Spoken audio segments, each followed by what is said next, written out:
naman natin si Lord. Ayan, I know na medyo konti yung kabataan natin ngayon kasi marami talagang may sakit, no? And even ako, kung mapapansin niyo yung boses ko, yes, galing pa rin po ako sa sakit. But praise God kasi pinagaling na tayo ng Lord. So, ayan. So, alam natin na ilang araw na lang. Pasko na. 22 days na lang. Kakain na tayo ng spaghetti. Ayan. Kakain na tayo ng salad, kakain na tayo ng leche flan, at ng spaghetti na aabot ng bagong taon. Ayan.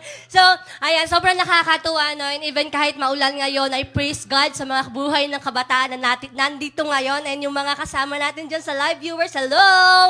Shout out! Ayan, so, bago ang lahat, sige, before tayo mag-proceed sa ating topic for this afternoon, let us all bow down our heads and let's pray. Hingin natin yung guidance ng Lord. Hallelujah. Heavenly Father, we just want to thank you and honor you sa pagkakataon na ito, Panginoon. Ina-acknowledge namin ang presensya ng banal mong Espiritu.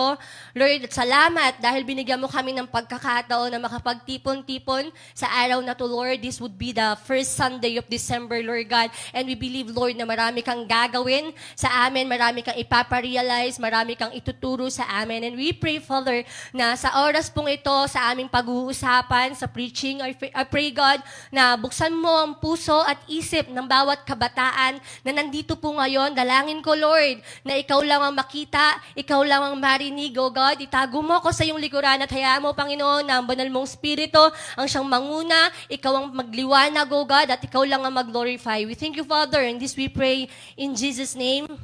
Amen. So, yun na nga. Speaking of Pasko, mayroon akong ipapanood sa inyo na short commercial video. I guess, commercial clip siya from 2010. Sino dito yung medyo may isip na nung 2010? Yung iba siguro batang-bata pa ng 2010, no? Mga 1-year-old. 2-year-old pa lang. Yung mga anak ko siguro 2 taon pa lang sila nung 2010. Di ba? Ayan, wait lang natin ng konti. Siguro yung mga millennials, kabisado to. Alam na alam nila to.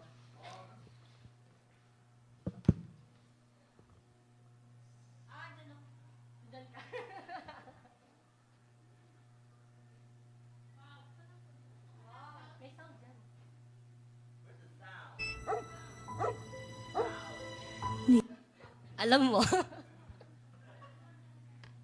Hindi, walang sound talaga yung umpisa niya.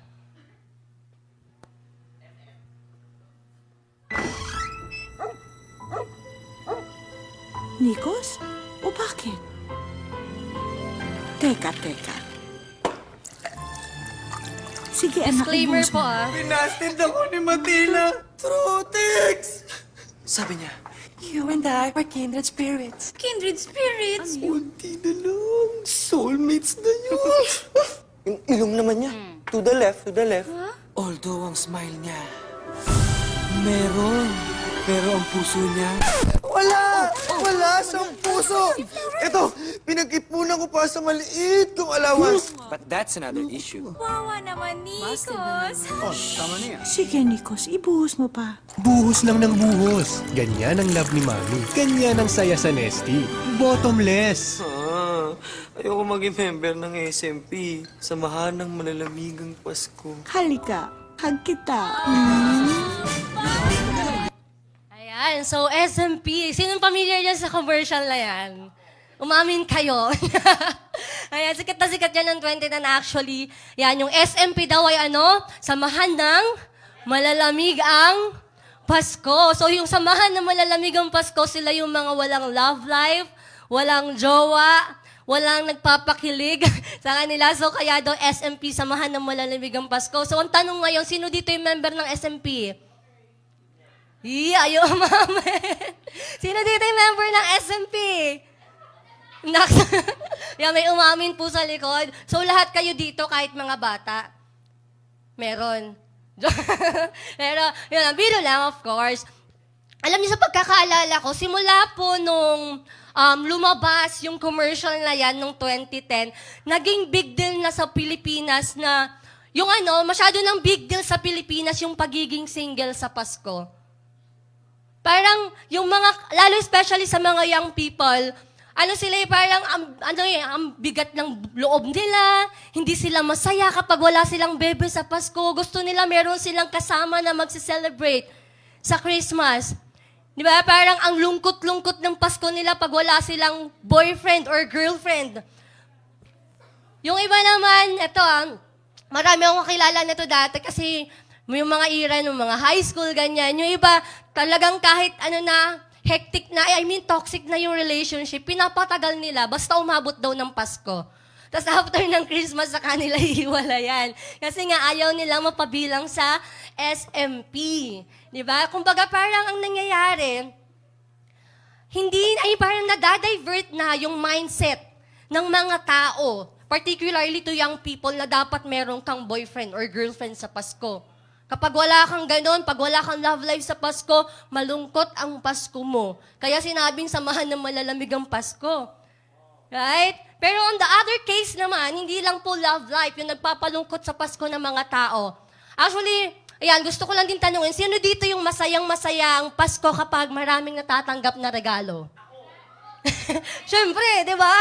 Gusto natin yan eh. Sino dito yung gustong-gusto, ang saya-saya nila, feeling blessed sila pag marami silang pera? Yun, siyempre.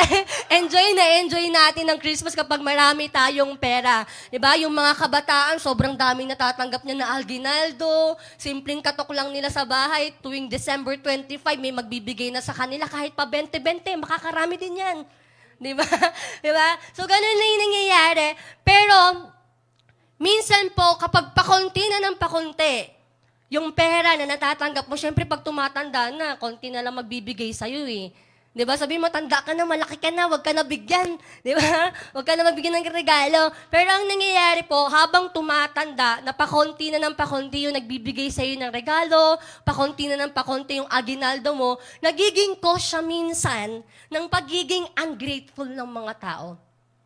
Iba kasi nga, wala na silang natatanggap na regalo. Wala na ding aginaldo. Pag nangaroling, tas nakita matanda yung nangangaroling, bibigyan konti lang. Minsan patawad pa. Pero pag bata, tuwang-tuwa sila. Di ba? Kaya di na ako nangangaroling kasi wala na magbibigay. Sabihin, may pera naman. Di ba? Pero actually, yun na nga yung nakakalungkot young people. Nakakalungkot yung sistema ng mundo ngayon. Particularly sa Pilipinas, yung joy ng mga tao sa puso nila tuwing Pasko, nakadepende na lang kung ano yung matatanggap nila. Yung joy ng tao tuwing Pasko, nakadepende kung marami ba silang pera, or kung sino yung makakasama nila na mag-celebrate ng Christmas. Like yung katulad nga ng binabanggit natin kanina, yung about sa love life. Diba? Masaya sila pag may love life sila, excited sila pag may pera sila. Kumbaga parang nawawala na sa picture ng isipan ng mga tao kung ano nga ba talaga ang tunay na kahulugan ng Pasko. Ano nga ba yung tunay na kahulugan ng Pasko? Or kung bakit nga ba sinicelebrate ng buong mundo ang araw ng Pasko? Diba? So yun yung pag-uusapan natin ngayon. Ibabalik natin kayo, ibabalik ko kayo sa totoong meaning ng Christmas. Bakit nga ba sinicelebrate to ng buong mundo? Bakit nga ba tuwing December, sobrang busy ng mga tao, naghahanda, pinaghahandaan ng todo-todo yung paparating na Pasko. So the title of our message for this afternoon is Meaningful Christmas. Everybody say, Meaningful Christmas. So yan, yun yung pag-uusapan natin ngayon, yung totoong kahulugan ng Pasko. And after this message, I pray na every time na magsa-celebrate tayo ng Christmas is mas magiging makabuluhan na sa atin yung bawat Pasko na darating sa buhay natin, especially this coming Christmas ng 2023. So ang theme natin for this afternoon is, What Makes Christmas Special? What makes Christmas special? Ano nga ba yung nagpapaspesyal sa Pasko? Paano mo nga ba masasabi na special ang Pasko? Pero sa totoo lang napaka-special po talaga ng Pasko sa mga tao. Hindi lang dahil sa aginaldo, hindi lang dahil sa pera, sa regalo. Sobrang special po ng Pasko sa mga tao. Kahit hindi pa lahat ina-acknowledge yung pagse-celebrate ng Christmas, right? Alam natin na may mga religions na hindi sila nagse-celebrate ng Christmas. They are not acknowledging that Christmas is the celebration of the birth of Christ. Tama? Aware kayo dyan, di ba? Pero hindi nito maaalis yung fact na ang Pasko ay sobrang meaningful sa buong humanity. Pero naniniwala din ba kayo na kahit may mga religions na hindi sila nagse-celebrate ng Christmas, mas lamang pa din ang nagse-celebrate ng Christmas? Tama. Mas lamang pa din. Mas marami pa rin nag-acknowledge sa totoong kahulugan ng Pasko. Kasi nga, ang Pasko, special occasion yan eh. Pero ang tanong ngayon, ikaw, paano mo nga ba masasabi na espesyal ang Pasko sa'yo? Espesyal ba ang Pasko sa'yo kapag maraming laman yung wallet mo? Espesyal na ba ang Pasko kapag nakatanggap ka na ng 13th month? Espesyal ba ang Pasko kapag may lechon sa pagkainan nyo? Pag may hamonado? Or espesyal ba ang Pasko kapag meron kang love life? So ngayong pag-uusapan natin, and I know, marami sa inyo, pagka-usapang Pasko, madalas kong, actually, ako din madalas pagka-usapang Christmas sa preaching, ang naririnig natin na topic is yung birth of Christ, tama? Pag-uusapan din natin yun, pero ang madalas natin naririnig is yung account ni Matthew, which is yung nandoon yung three Magi's, hindi tatlong hari. Di ba? Yun yung madalas natin na naririnig na story. Yun yung madalas pinipreach, yung account ni Matthew na in the birth of Jesus Christ, merong tatlong Magi na sinundan nila yung stars. Pero ngayon, pag-uusapan natin yung account ni Luke. So let us open our Bible in the book of Luke, chapter 2, verses 4 to 11.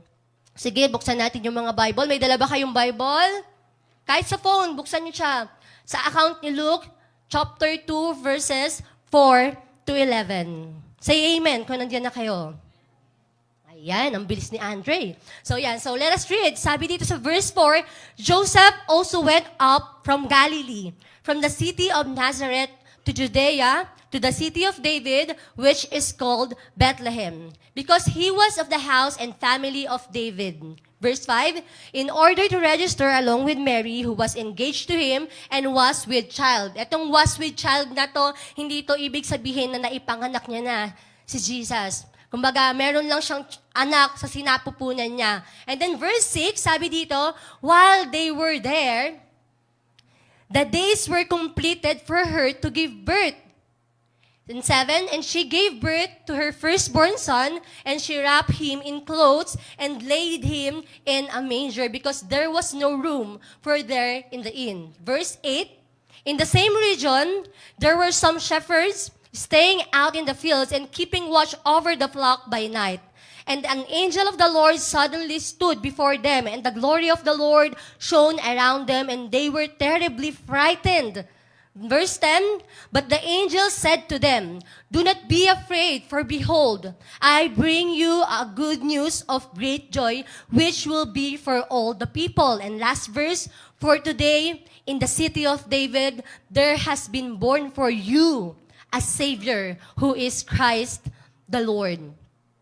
So, kung makikita po natin sa storya na binasa natin, si Joseph at saka si Mary, yung parent ni Jesus Christ, they went to Bethlehem for the purpose of registering their names.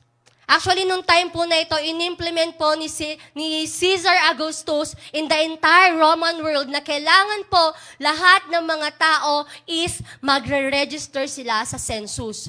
So, nung time po na ito, na in-announce to, na in-implement to ni Caesar Augustus, si Joseph po tsaka si Mary is nasa city of Nazareth sila. Nasa Galileo po sila, and then kinakailangan nilang umuwi doon sa hometown nila, which is sa Bethlehem, sa city of David, para doon sila mag-register ng census. Ito po kasing si Joseph, he belonged to the family line of David. Doon siya galing. And sa paniniwala din po si Mary, hindi man specifically talaga nabanggit sa book of Matthew, pero si Mary, probably, she may also have been from the house of David.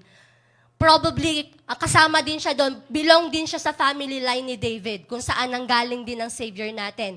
While, ang nangyari po, nung nagpunta na sila ngayon sa Bethlehem para magpa-register sila sa census, tabuanan na ni Mary. Habang nandoon na sila, dumating na yung time kung saan complete na yung term. Tama ba? Full term tawag doon, di ba? Pag manganganak na. Naka-full term na si Mary and it's about time for her to give birth to a child. So yung dinadala niyang bata, doon na siya inabutan ng panganganak sa Bethlehem. And that was happened to fulfill the prophecy na pinrapisay nung magkausap po si Elizabeth tsaka si Mary. And then yun na yung nangyari habang nasa Bethlehem po si Joseph tsaka si Mary, nanganak na po si Mary at doon po ipinanganak niya si Jesus Christ. And that was the first Christmas na nangyari sa ating history. So ano naman, alam na namin ate si yung kwento na yan eh. Pero di nyo alam na merong census na nangyari. Di ba? Pero yun na nga. So ngayon, ang theme natin, di ba, what makes Christmas special? Ano nga ba yung nagpapaspesyal sa Pasko? So, ang sasagutin natin yan sa ating big idea. This is our big idea. Yan. Christmas is more than a holiday. It is a glorious day of our Savior's birth. Ang Pasko, higit pa yan sa holiday. Kasi tayo, lalo yung mga estudyante, even yung mga nagtatrabaho, pero hindi naman na masyado. Pero yung mga estudyante, tuwang-tuwa na yan kapag holiday season na, kapag Christmas season na. Bakit? Merong Christmas break. Gano'ng katagal yung Christmas break ng mga estudyante? Gano'ng katagal? 2 weeks, no? Diba? 2 weeks. Pero sa aming mga nagtatrabaho, ang Christmas break lang namin yung mismong 24, 25 lang. Tapos babalik na ulit kami sa trabaho ng 26. Pero, di ba, maraming mga kabataan, mga estudyante, excited sila kapag ka-Christmas season na. Kasi mahaba-haba yung bakasyon. Ang dami nilang time magpahinga, mamasyal-masyal, gawin nila kung ano yung gusto nilang gawin. And of course, mag-celebrate ng Pasko. Pero, dapat maunawaan nating lahat na ang Christmas, it is more than a holiday. Hindi lang yung basta-basta holiday. Matindi yung kahulugan ng Christmas na sineselebrate natin every December, every Christmas season, for it is a glorious day of our Savior's birth. Diba? Yan yung araw ng kapanganakan ni Kristo. Hindi lang yan basta event na sineselebrate ng buong mundo. Diba? Araw ng kapanganakan ng Savior natin yan. Though, alam ko, aware naman kayo na wala naman talaga ang specific na date na naitala sa Bible kung kailan talaga dapat sineselebrate yung Christmas, anong petsa ba talaga pinanganak si Jesus, or even isa-celebrate pa to dapat sa month of December. Wala pong makakapagsabi kung kailan ba talaga ang birthday ni Jesus. But, yun na nga, nangyari na lang na sineselebrate na siya ng buong mundo tuwing December 25. Right? Asa na ba siya? Excuse me.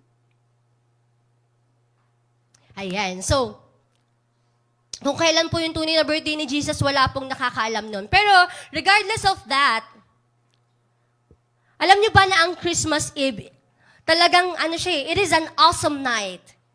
Dapat pala glorious night nilagay ko dyan, but it's okay. So regardless of that, yun nga, yung Christmas Eve, yung gabi ng kapanganakan ni Jesus Christ, it was really an awesome night. Sino dito yung nakapanood nung latest na nilabas ng ABS-CBN, yung Christmas Station ID nila? Napanood nyo na? O ako lang updated dito. Hindi na magkasama si Catherine tsaka si Daniel sa isang frame. Kasi break na sila.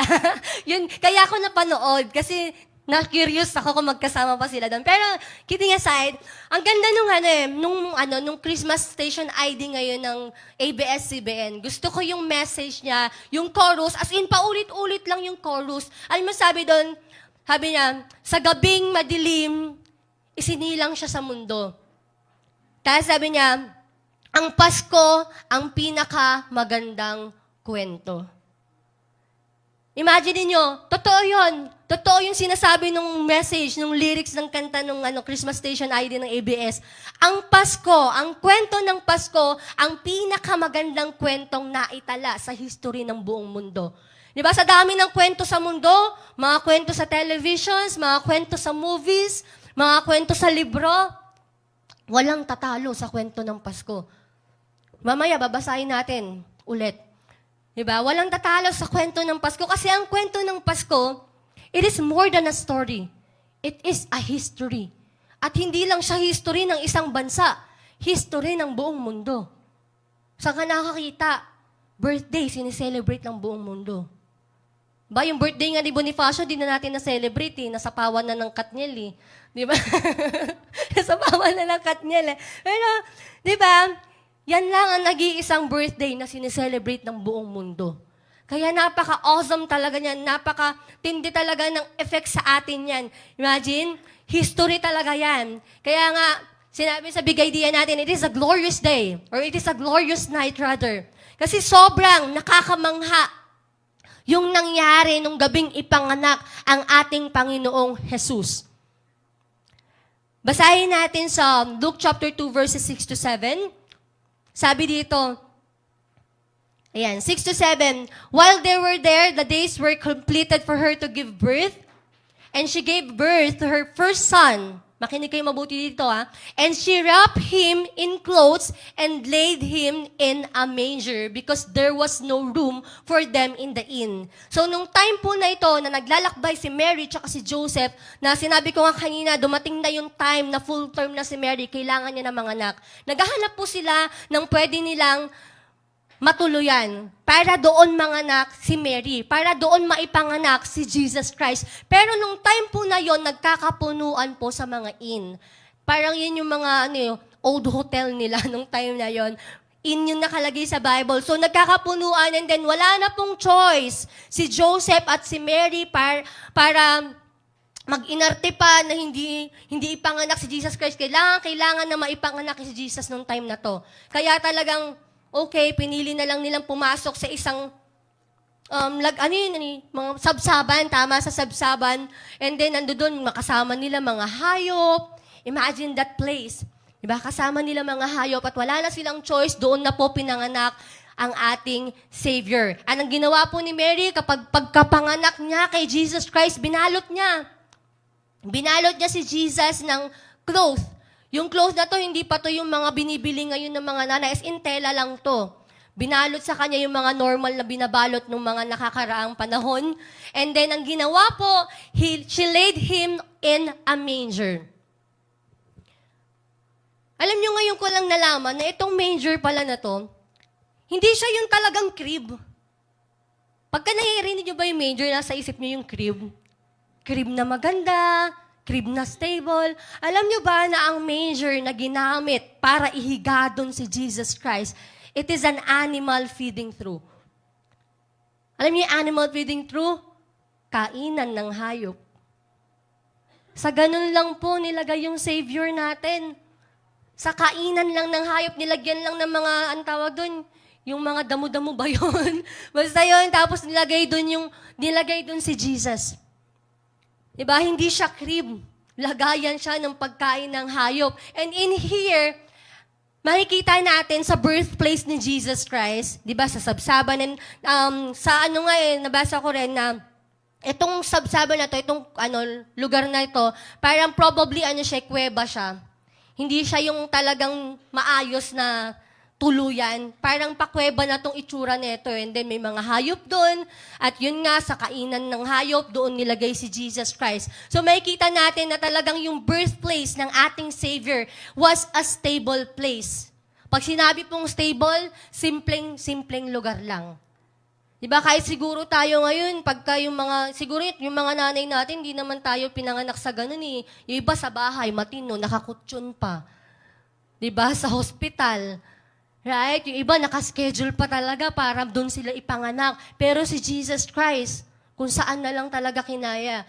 Diba? Imagine, come to think of it, young people. The child who was born is the King of Kings. Alam niyo ba posible na i-allow naman ng Panginoong Diyos na si Jesus ipanganak sa palasyo?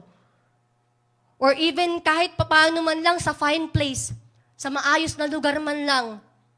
Pero si God, inalaw niya na si Mary, maipanganak niya yung hari doon sa stable place. Tapos doon pa mismo siya ilalagay sa pagkainan ng hayop. You know what? This is to show how God humbled Himself for us. Diba? Pinapakita lang nito. Kasi si God, napaka-powerful niya. He is a sovereign God. Kontrolado niya lahat ng bagay. Pwedeng-pwede niyang i-allow na si Jesus maipanganak sa palasyo. Or pwedeng-pwede niyang i-allow na meron kahit isang bakanting kwarto dun sa mga inn para dun man lang, maayos man lang maipanganak si Jesus Christ. Pero hindi. Inallow ng Diyos na mapanganak si Jesus Christ sa ganun kasimpleng lugar. Ganun siya kawiling na i-humble yung sarili niya para sa atin. Diba? Na even yung lugar na papaanganakan sa hari ay isang simpleng lugar lamang. And of course, kung mapapansin nyo, no, kung si God, inalaw niya na si Jesus Christ ay ipanganak sa isang simpleng lugar. Tayo kung iisipin din natin, yung Paskong sineselebrate natin, it's okay to make it simple. Huwag tayo magkaroon ng, alam mo yun, ng jealousy, ng grudge, na, o kaya comparison na, bakit kami ito lang yung handa namin? Bakit sila sobrang, parang pinagpala naman sila? Questionin pa natin si Lord, bakit hindi ko maramdaman na bless ako ngayong Pasko? Diba? Lagi niyong tatandaan, it's okay, kahit simple lang yung maging celebration ng Christmas nyo. Kasi even the first Christmas was simple. Amen? Diba? Simple lang din naman yung naging kapanganakan ni Jesus. Kaya, it doesn't matter kung anong klaseng celebration yung gawin nyo. Kung simple man yung kaya ng magulang nyo, okay lang yun. Maging grateful pa din kayo. Amen? Kung bongga naman yung kaya ng magulang nyo or kung kayo nagtatrabaho, afford nyo naman, go lang. Right? So, proceed tayo. Sabi sa verse 8, proceed tayo sa verse 8 hanggang 12. Ito, ang ganda rin ito. Yan, verse 8, sabi po, in the same region, there were some shepherds staying out in the fields and keeping watch over their flock by night. Verse 9, and an angel of the Lord suddenly stood before them, and the glory of the Lord shone around them, and they were terribly frightened. But the angel said to them, do not be afraid. Yan, mark nyo to do not be afraid, for behold, I bring you good news of great joy, which will be for all the people. For today, in the city of David, there has been born for you a Savior, who is Christ the Lord. This will be a sign for you. You will find a baby wrapped in clothes and lying on a manger. So sabi dito sa verse 8 to 12, on another place, on the same region, sa Bethlehem din po, merong angel na nagpakita sa shepherds, mga shepherds, upang magdala ng good news. Na ano daw? Good news na magdadala ng great joy sa mga tao.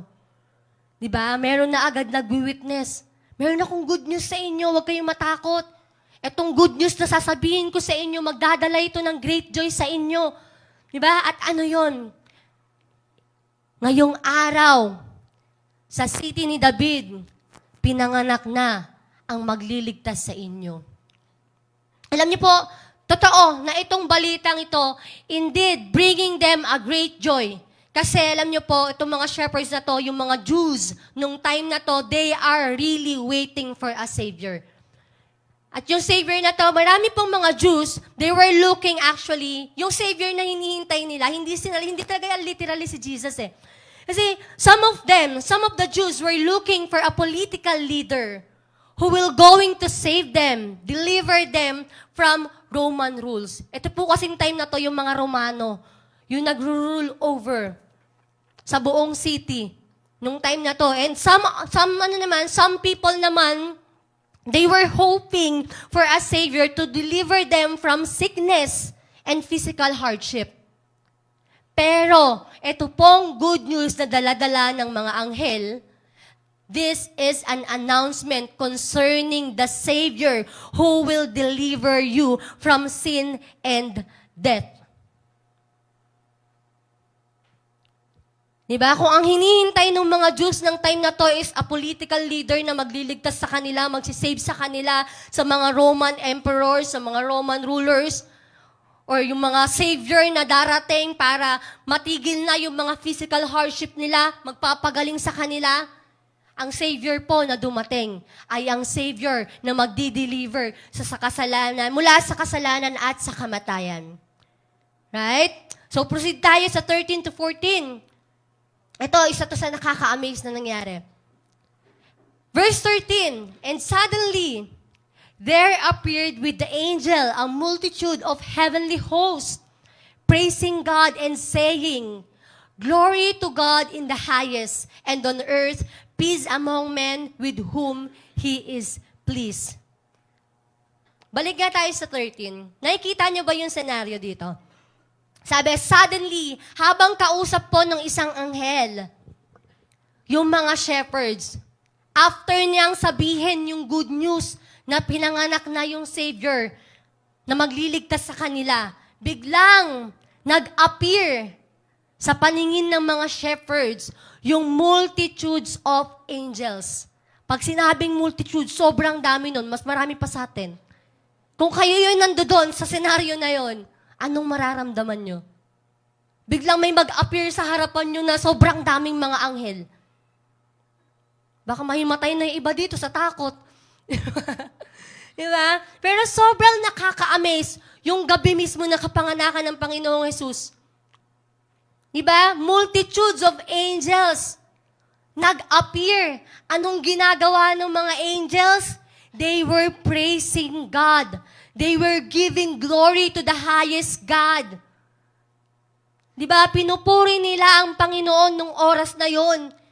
Pinagdiriwang nila ang Diyos nung panahon na yon. Diba? Imagine kung gaano talaga ka-glorious yung gabing ito. Iisipin mo pa lang yung multitude of heavenly realms, heavenly hosts, na nagpakita dito sa mga shepherds na to. Dahil sa haring dumating, dahil sa Savior na ipinanganak. Sobrang nakaka-amaze, no? Imagine, even the heavenly host, even the angels in heaven, celebrating God in glory on the first Christmas night. Tapos tayo, tamad na tamad tayo mag-worship kapag Christmas.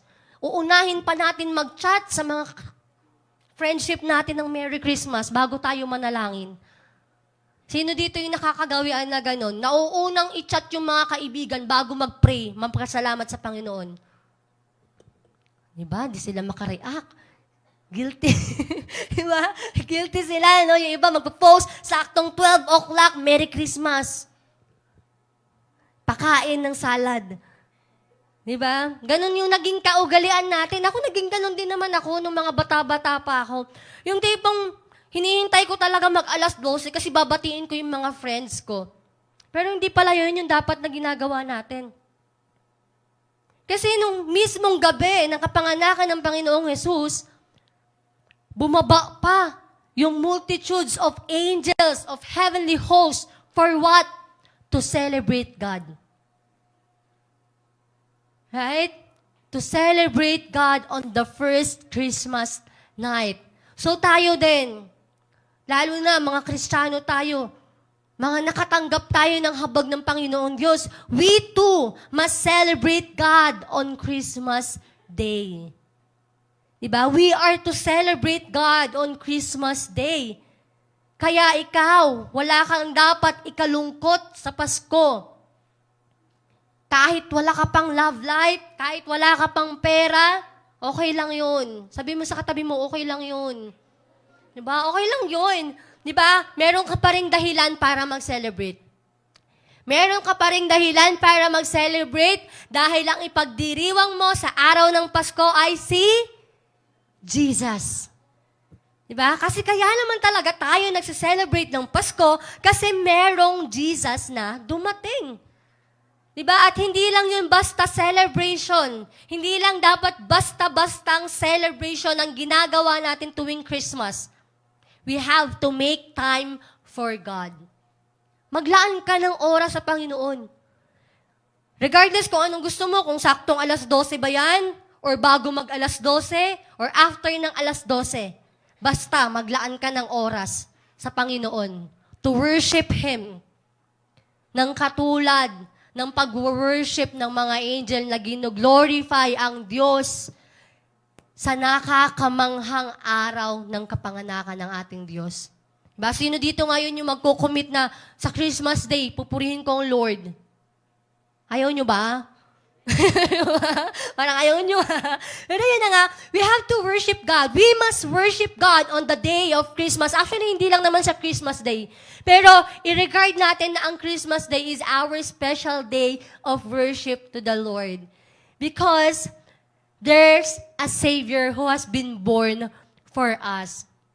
Diba? Merong Savior na ipinanganak para sa atin. Para sa'yo yun. Sabihin mo nga sa sarili mo, para sa akin pala yun. Diba? Para sa atin yun. Kasi tayo naman talaga ang dahilan kung bakit kinakailangan ni Jesus na maipanganak dito sa mundo. Tayo ang dahilan. Pwede po pa-flash sa Matthew 1:21.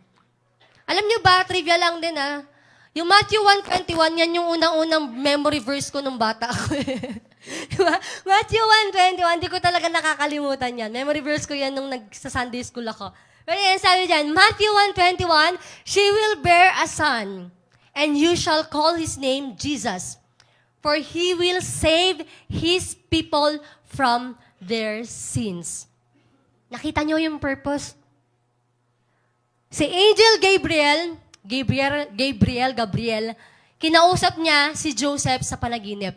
At ito yung sinabi niya. Si Mary, nagbubuntis yan. Yung pinagbubuntis niya, Diyos yun. Diba? At sinabi niya diyan, manganganak siya ng isang lalaki. At ito ay papangalanan mong Jesus. Sapagkat siya ang magliligtas sa mga tao sa kanilang mga kasalanan. So malinaw na yung pagbaba, yung kapanganakan ni Jesus Christ. Si Jesus dumating dito sa mundo para kanino? Para sa atin. Kasi ililigtas ka niya sa kasalanan mo. Bakit? Bakit ka ililigtas sa kasalanan mo? John 3:16. Kabisado nyo na yan. For God so loved the world that He gave His only begotten Son, that whosoever believe in Him shall not perish but have eternal life. May Jesus na ipinanganak para sa'yo kasi mahal ka ng Diyos. Diba? It is because of His great love for us. Napakadakila ng pag-ibig ng Diyos para sa atin. Isipin nyo, ang ayos-ayos ng kalagayan ng Panginoong Hesus sa kalangitan. Tapos iniwan niya yung posisyon niya doon sa langit. Para ano? Para bumaba dito. Para bumaba sa lupa at hindi lang yun. Given na kung saan siya'y pinanganak, sobrang hindi mo masabi. Hiniga pa siya doon sa kainan ng hayop. Di ba napaka-humble ng Diyos? Yung pagmamahal sa'yo ng Diyos, willing siyang ibaba yung sarili niya para lang maabot ka. Para lang maabot tayong lahat. Dahil ano? Dahil mahal tayo ng Diyos. Diba? Mahal ka ng Diyos. Kaya okay lang kahit ipanganak si Jesus doon. Okay lang kahit iwanan ni Jesus yung posisyon niya sa langit. Sa kaharian ng langit. Para lang maabot ka niya. Kasi nga ganoon kadakila ang pag-ibig ng Diyos sa ating lahat. At ito pa. Ito tandaan nyo to. Tayong lahat, sinilang tayo dito sa mundo, may kanya-kanya tayong purpose. Right? Yung iba dito, alam nyo na yung purpose nyo, yung iba hindi pa. Pero sasabihin ko sa inyo, lahat tayo, sinilang tayo dito sa mundo upang lakaran ang kanya-kanya nating purpose sa buhay. Pero alam nyo ba yung kaibahan ng kapanganakan ni Jesus? Isinilang siya dito sa mundo na ang purpose niya ay mamatay. Tayo, ang purpose natin mabuhay at lakaran. Yung dapat nating lakaran. Pero si Jesus, ang purpose niya, kakapanganak pa lang niya, matik na yun. Ang purpose niya ay mamatay. At maging sacrifice para ano? Para mapagbayaran ang lahat ng kasalanan mo, kasalanan natin sa Diyos. What a sacrifice. Right? Ang tindi ng sakripisyo. Kaya nyo yun? Kung halimbawa sa mga babae dito, mga anak kayo, tapos sasabihin yung anak nyo iaalay, kailangan mamatay. Pero hindi mangyayari yun kasi hindi naman kayang bayaran ng dugo ng Kahit na sinong tao yung kasalanan ng mundo. Right? Wala sa atin ang nabuhay na may purpose na mamatay at maging handog para sa kabayaran ng kasalanan ng mundo. Wala. Kahit sa kabayaran ng kasalanan ng katabi mo, hindi pwedeng maging alay yung dugo mo. Bakit? Kasi yung dugo mo, hindi niyan matutumbasan yung kasalanan mo. Diba? Tanging dugo lang ni Jesus ang kayang tumubos ng kasalanan dahil siya lang ang malinis at walang kasalanan. Pero tayo, makasalanan tayo. Simulat sa pool pa lang, makasalanan tayo. Kaya kahit magpakamatay ka dyan, hindi kayang-kayang bayaran ng dugo mo yung kasalanan ng katabi mo. Tignan mo nga yung katabi mo. Willing ka ba? Wag na, kasi di naman nga kayang bayaran eh. Di ba? Di ba? Imagine, dugo lang ni Jesus ang pwede. Dugo lang ni Jesus ang pwedeng ipangbayad, ipangtubos sa kasalanan ng mundo sa Diyos. Bakit kailangan mangyari yon? Simple lang. Kailangan merong mamatay para mabayaran yun. Diba? Yan yung pinipreach natin sa evangelism eh. Sabi nga, Romans 6:23, for the wages of sin is death. But the gift of God is eternal life in Christ Jesus our Lord. Kailangan nating malinis at maligtas sa kasalanan upang tayo ay magkaroon ng pagkakataon na makalapit sa Diyos Ama at of course, magkaroon ng buhay na walang hanggan. At mangyayari lang yon kapag merong namatay at nagsakripisyo ng buhay para ikaw ay maligtas sa kasalanan. Amen? Sige nga, palakpakan nga natin si Lord. Sobrang dakila ng ginawa ng Diyos para sa atin. So, young people, ito imagine this. Kung ang Pasko ay sumisimbolo ng ating kaligtasan, tandaan, makinig kayo mabuti. Kung ang Pasko ay sumisimbolo ng ating kaligtasan, huwag mong hayaan na ang pag-celebrate mo ng Pasko ay maging araw ng pagkakasala. Alam natin yan, nandito tayo ngayon sa mundo. Sa mga kapitbahay nyo, possible sa pamilya nyo. Iba-iba na yung ways ng pag-celebrate ng Pasko. And tayo ngayon, nandito tayo sa church, naririnig yung message na to. Paparating na yung Pasko, 22 days na lang, magse-celebrate na tayo. Pero katulad nga ng sinabi ko kanina, kung ang Pasko ay sumisimbolo ng ating kaligtasan, huwag mong hayaan na ang pagse-celebrate mo ng Pasko ay maging araw ng pagkakasala. Ano ibig sabihin nito? Usong-uso ang alak kapag Christmas Day. Diba? Yung mga tindahan, nag-i-stock yan sila. Nag-i-stock yan ng maraming alak. Maraming sigarilyo. Para ano? Kasi maraming bibili sa araw ng Pasko eh. Pero alam nyo, tayong mga born-again believer, dapat hindi na tayo nakikiayon doon. Kung meron pa dito na nakikiayon sa ganon, na ang pag-celebrate nila ng Pasko, hindi pwedeng walang alak, walang alcohol, tigilan nyo na yan. Hindi na yan bagay sa mga Kristiyano. Huwag kayong magpakalasing sa alak. Sa araw ng Pasko, huwag kayong titikim. Sabi mo sa katabi mo, huwag kang titikim, bro. Diba? Huwag kayong titikim. Huwag kayong magpapakalasing sa alak. Sa halip, ang gawin nyo ay magpakalasing kayo sa banal na spirito. Mag-worship kayo sa Panginoon para, diba? Mapigilan nyo yung temptation ng alak kapag may nag-alok sa inyo, na kamag-anak nyo, na kaibigan nyo, na padaan ka lang sa kanto, makakatanggi ka. Bakit? Filled ka ng banal na spirito ng Diyos. Diba? Kaya agapan nyo na agad, mag-pray na kayo agad, umaga pa lang, magbabad na kayo. Diba?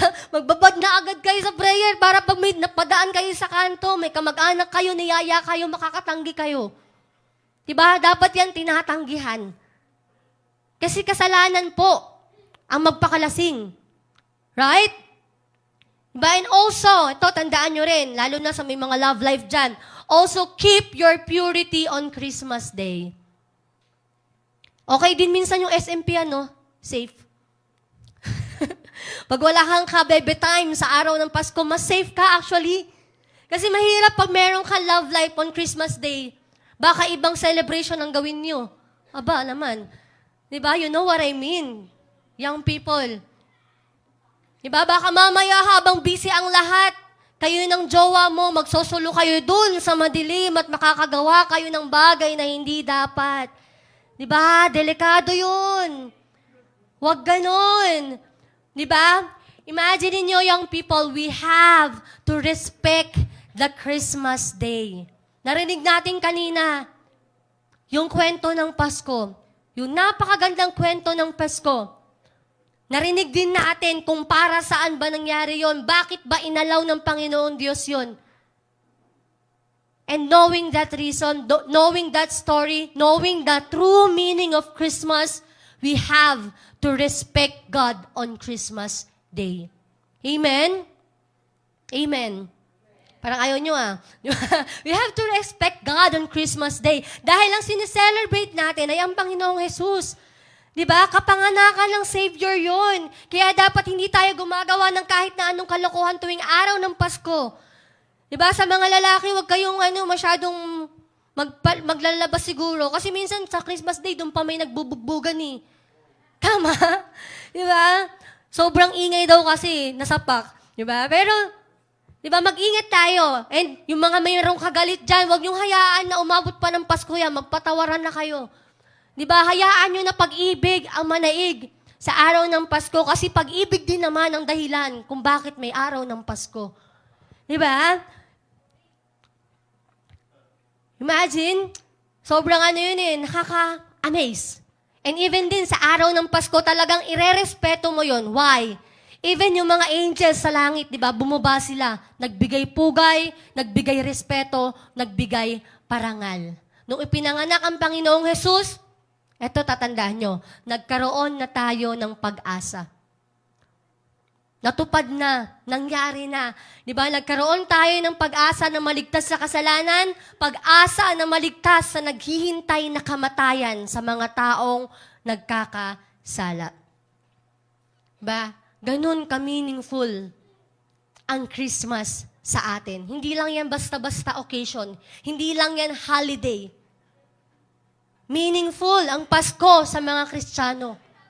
Dahil sa araw ng Pasko, ay ipinagdiriwang natin na merong dumating na tagapagligtas. And that's what makes Christmas special. Makinig kayo mabuti. Ito malapit na po ako matapos. Kaya, dapat po tayo, lalo na tayo mga born-again believers, dapat lagi nating isama si Jesus Christ sa celebration ng Christmas. Kasi sa totoo lang, sa generation ngayon, na-out of the picture na si Jesus tuwing Christmas eh. Tama, na-out of the picture na si Jesus tuwing Christmas. Pero ngayon, dahil narinig nyo to, na-realize nyo na sobrang meaningful pala ng Christmas, hayaan natin na simula ngayong Pasko ng 2023, lagi na nating isasama si Jesus sa celebration natin ng Christmas. Ang ganda nga ng title natin kanina ng umaga, no? Sino nandito ng preaching ng umaga? Ganda ng title ni Pastor Andrew, sabi niya, Christ is a must in Christmas. Jesus is a must. Diba? Si Jesus ang pinaka-importante sa araw ng Pasko. Kaya wag na wag niyong aalisin si Jesus sa center ng Pasko niyo. Dahil kung walang Christ na dumating, wala din namang Christmas na isa-celebrate. Tama? Diba? Kaya wag niyong hayaan na si Jesus na out of the picture dahil siya lang naman talaga ang bida ng Pasko. Diba? Siya ang sineselebrate pag Pasko. Eto, yes, you can celebrate your own version of Christmas. Pwede naman kayo mag-celebrate ng Pasko niyo without Jesus Christ at the center of everything eh. Pero, know it that you miss the true essence of Christmas kung hahayaan nyo na kayo at ang pamilya nyo ay magse-celebrate ng Pasko na walang Jesus na ina-acknowledge. Kapag tinanggal nyo si Jesus sa celebration nyo, walang essence ang Pasko nyo. Walang special sa Christmas na isi-celebrate mo kapag walang Jesus na ina-acknowledge. Why? Because Christmas will only be special if you celebrate it with Jesus. Espesyal lang ang Pasko kapag sineselebrate kasama si Jesus. So, bibigyan ko kayo ng 3 bagay. How can you celebrate your Christmas with Jesus? How can you celebrate your Christmas with Jesus? 3 M lang. Magpuri, manalangin, magpasalamat. Pwede ba sabay-sabay natin sabihin yung 3 M? Magpuri, manalangin, magpasalamat. That's how you include Jesus on the Christmas Eve. Yan lang, 3 M na gagawin mo, na a-acknowledge mo na ang Panginoong Diyos. Right? This Christmas, let us celebrate it knowing the deeper meaning of this. Knowing the deeper meaning of this season, that once and for all, there's a Savior who has been born for the salvation of our soul. Let us be thankful to God and glorify Him for out of His greatest love, merong greatest gift na dumating sa atin. Kung walang Jesus na dumating, wala tayong pag-asa. Amen? Hindi tayo makakatanggap ng ng kaligtasan mula sa kasalanan. And that is the true message of Christmas. So palakpakan po natin ang Panginoon. Sige, yung malakas para kay Lord. Let's give Him glory. So let us pray. Hallelujah. Hallelujah, Jesus Christ. Lord, maraming salamat, God. Maraming salamat po sa ginawa mo, Lord. Salamat dahil sa pag-ibig mo, dumating si Jesus dito sa mundo upang kami magkaroon ng pag-asa, upang kami magkaroon ng kaligtasan. Salamat, Panginoon, sa mensaheng binigay mo sa amin ngayong hapon na ito. I pray, Father, that as we celebrate this Christmas year, Panginoon, hayaan mo, Lord, na ma-celebrate namin to, na meron kaming puso, Lord, na handang i-acknowledge ka, na isi-celebrate ka. Hayaan mo, God, na sa Christmas Day, matuto kaming lumapit sa iyo, matuto kaming purihin ka, matuto kaming manalangin, matuto kaming magpasalamat sa iyo. Dahil kung wala ka, kung hindi ka dumating dito sa mundo, wala na kaming pag-asa, Panginoon. Maraming salamat once again, and we give you all the glory and honor and praise. And this we pray in Jesus' name. Amen.